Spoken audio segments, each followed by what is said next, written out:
Hi, welcome back to Just an Everyday Fan. Sorry I've been MIA. I have not been feeling well for the last bit. So I've missed a lot and it's catch-up time for me. I haven't watched anything or really listened to any news since the Fever lost to New York. Let's talk about that game real quick.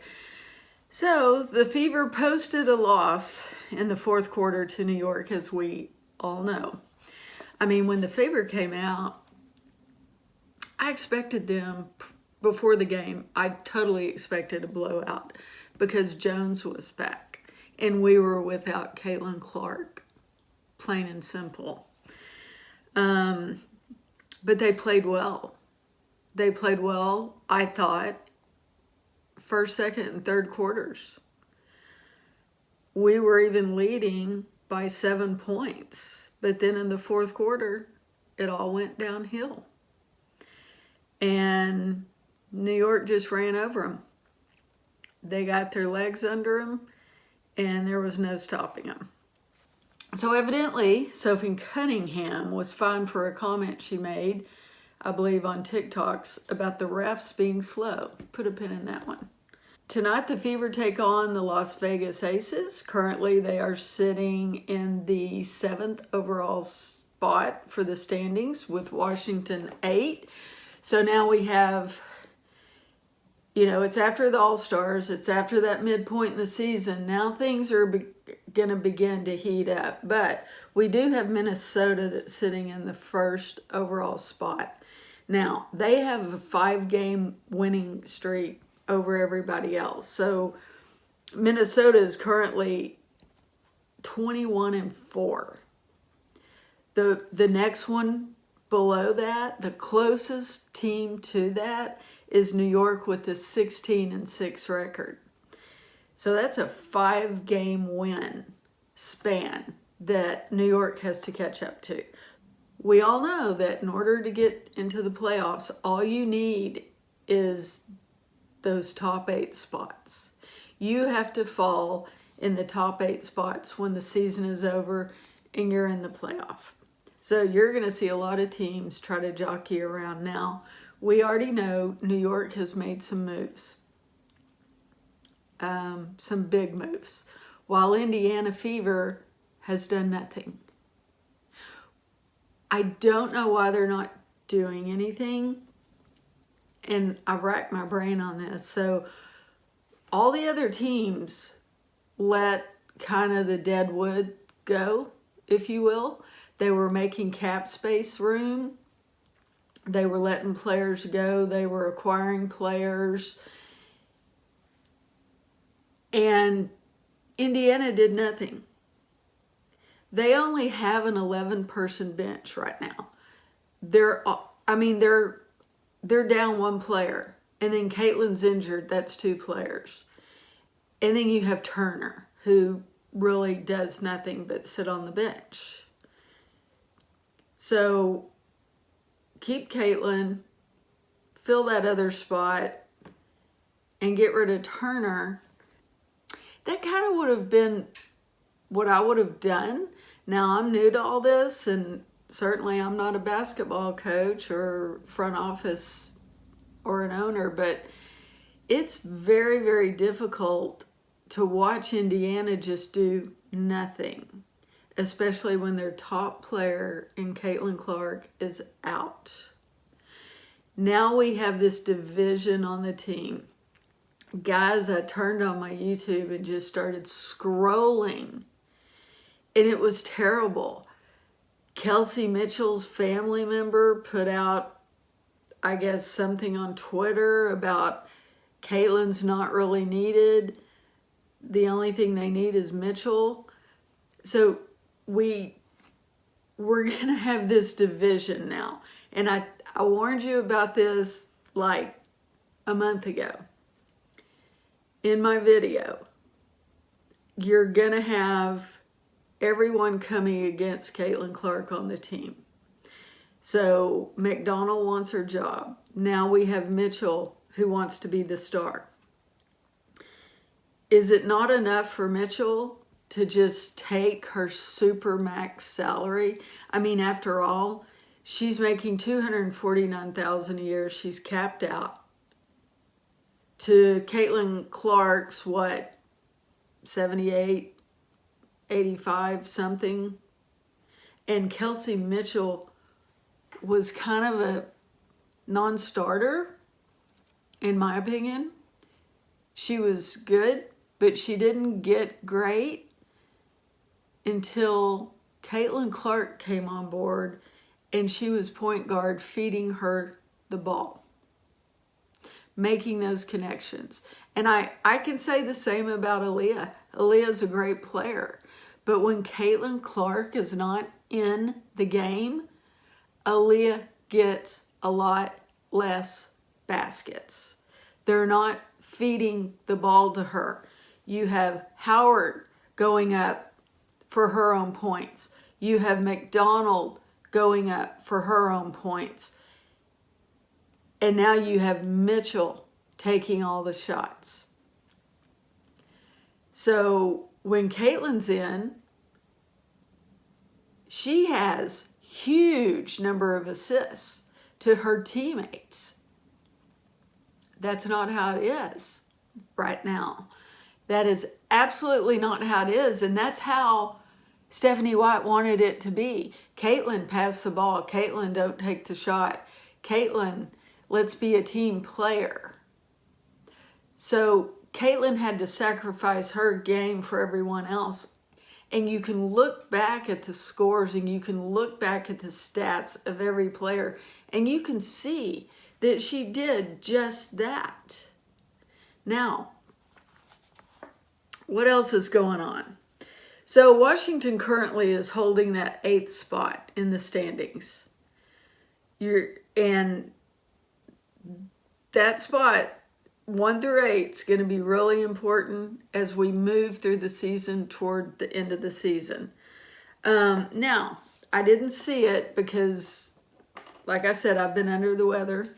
I didn't see the Dallas game. Evidently, we had a play where Nneka was being boxed out during the Seattle-Dallas game and by Gasol-Soder, and she pushed off of her, pushing her down. So Gasol-Soder initially pushed off, causing a defensive foul, pushing her to the ground. The ref was right there. Right there. Now, some people are saying that this ref is the same ref that was in the Caitlin Clark incident where she did her finger and they got into it when Caitlin Clark last played, which that ref was Michael Pierce. Now, I have not confirmed that the ref in the Dallas game is the same. I don't know if it was Michael Pierce or not. But the ref did not make the call. And it was literally right in front of him, front facing. He saw it, bigger than life, right there. So he didn't make the call. What ensued afterwards was Nneka got up, she ran over to Gasol-Soder, wrapped her arms around her, clearly not going for the ball. This was clearly a retaliatory measure. And she body slams her to the ground. Now, that same ref who didn't make the call jumps in because Nneka got up. They both fell to the ground. Nneka got up and she was going after Gasol-Soder again.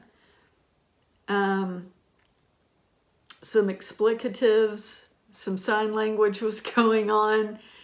And Gasol-Soder was just down on the ground. At this point, she was doing nothing but putting her hands up saying, I didn't do anything. Now the ref grabbed another player and held her, like wrapped her up. Number one, why is a ref putting hands on a player? I can understand getting in between players maybe, But to wrap a player up like a bear hug, no, you don't do it. You don't do it. You let the teams, you let the trainers, you let the coaches come out, you let somebody else do that. Had that ref, and if it was Michael Pierce, okay, had that ref called that initial defensive call, that would have never taken place. But they didn't. He didn't. So, Kathy, where's your investigation on this? You came out and said your investigation into refs are being taken seriously, and you're now looking at complaints and investigating refs. So where's your investigation on this? I think you should say when a ref is under an investigation, period. You should let us know. Absolutely. I think when a player gets fined, they should have to actually print how much the fine was. I think when a coach gets fined, they should actually have to post what the fine was, so we can see if everything is equal amongst the league, because everything needs to be equal amongst the league. I don't care who you are. I don't care what team you are. One cannot be favored over another. That's how we got here. So interesting trends, all right? Numbers were out. And on the All-Star game, now ESPN posted a thing saying 158% viewership increase, and then they have a little asterisk caveat, and if you look, it's from the 2023 season. So it was up, the All-Star game was up 158%. Here's the Caitlin Clark effect, okay? Starts here. So the All-Star game was up 158% from 2003. So what happened? Caitlin Clark came into the league in 2024. That's why it's up. The All-Star game this year, the viewership was down 36%. So we have an increase from 158 to a decrease of 63%. Why? Because Caitlin Clark wasn't playing. And because the game was kind of a joke, in my opinion. So we have this trend going on.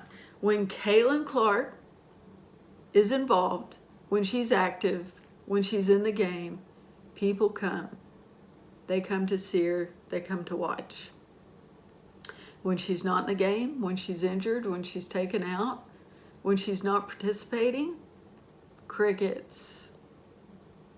And the longer it goes, the less people come. So here's the cash cow. Are we seeing the trend here? The NCAA rankings in 2004 posted their largest rating ever in their history. Why?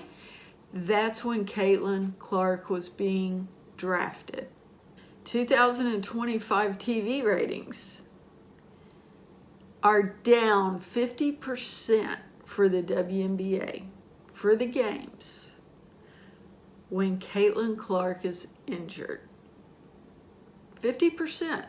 So half the viewerships don't even bother watching the games. They're not even there because Caitlin isn't playing.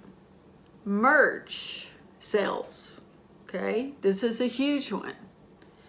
Since Caitlin Clark has come on to the WNBA scene as an Indiana Fever player, merch sales have increased over 500%. What do y'all think? Because I'm seeing what we knew all along. I'm seeing a trend, and it's a Caitlin Clark trend. And the players can throw shade and hate all they want. Facts are facts. And numbers speak for themselves. And the question is, what's Caitlyn going to do about it? I mean, we don't even know, or I don't even know. I haven't heard anything about if she's playing, if she's out for the season, if, you know, what her injury is. I know she was seeing some outside specialist from the Indiana Fever doctors to see what's going on, and she was seeking second opinions. So I don't know. I mean, I don't know what the future of the W looks like. And this is not great leading into their collective bargaining agreement, because they didn't think, the players did not think Caitlin Clark had anything to do with it. She has everything to do with it. And I'm sorry, she's brought eyes. She's brought the money. She's brought the sales. She's brought the ticket sales. She's brought everything. And now other players are being discovered. Other teams are being discovered. It's the Caitlyn effect. So instead of being jealous as a player and spewing hate, why can't you embrace Caitlin Clark and thank her for everything she's done? Because if you do get something from the collective bargaining agreement, chances are she's going to have a lot to do with it. Until next time.